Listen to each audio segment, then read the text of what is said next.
quanto a tubulações e órgãos acessórios dos reservatórios.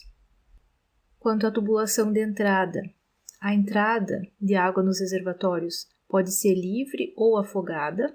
No entanto, geralmente se utiliza a entrada livre, né? Ou seja, a entrada de água se dá acima do nível de água máximo do reservatório em operação. Tá? Isso aqui principalmente quando se utiliza adutoras por recalque, né, que vão alimentar esse reservatório, tá? Porque daí dessa forma, com a entrada livre, não se tem tanta variação da altura manométrica.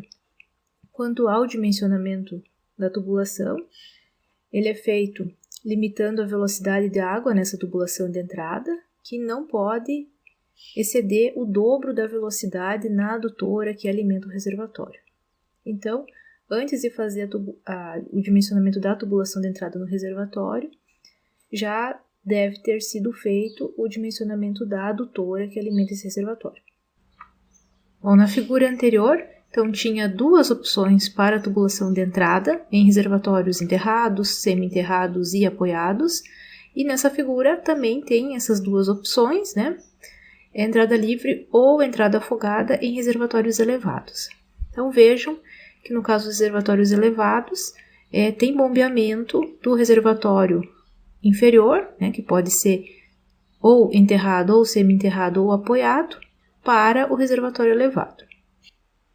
Quanto à tubulação de saída, essa é dimensionada para a vazão de distribuição, a vazão que vai para a rede de distribuição de água, né, então se considera a vazão do dia e da hora de maior consumo, né? No cálculo da vazão se utiliza os coeficientes K1 e também K2.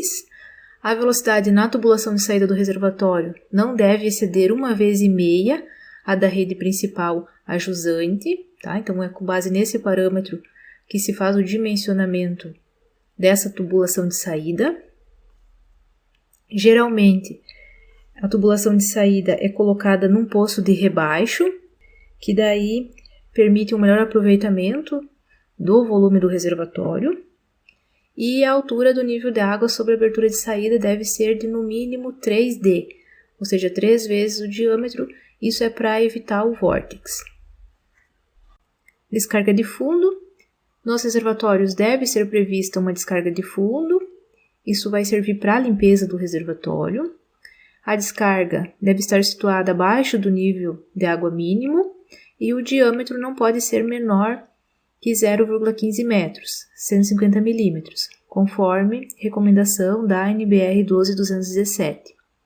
E orientações para o dimensionamento da descarga de fundo vocês podem encontrar no livro do Heller e Pato. Extravasor. Todos os reservatórios devem conter extravasor com capacidade para vazão máxima fluente.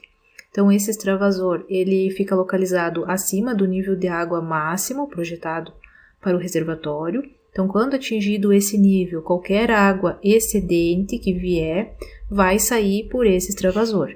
Então, dessa forma, o reservatório não transborda. E essa água que sai do extravasor, geralmente é um vertedor ou circular ou tubular, essa água vai ou para o corpo receptor ou para a rede de drenagem, então dependendo do projeto.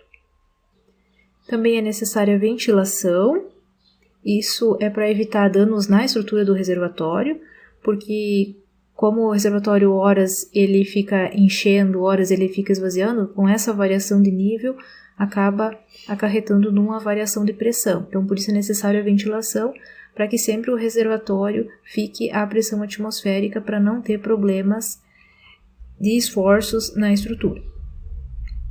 A vazão de ar para dimensionamento deve ser igual à máxima vazão de saída de água do reservatório e é adotado para a velocidade de ar 15 metros por segundo. Então, com esses dados, se consegue fazer o dimensionamento dessa tubulação. Aí são utilizados tubos, como esse aqui da figura, com curva, virada para baixo e com tela.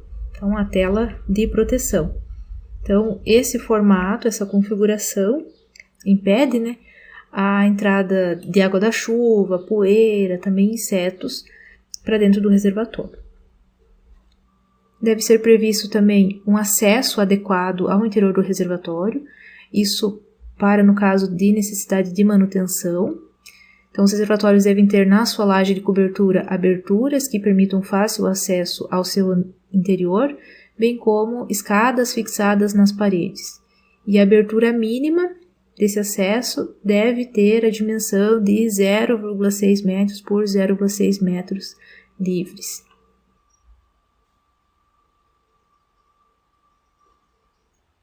Bom, e na NBR 12217 tem tudo o que eu falei para vocês aqui, mais um pouco, tá? Então, deem uma olhada.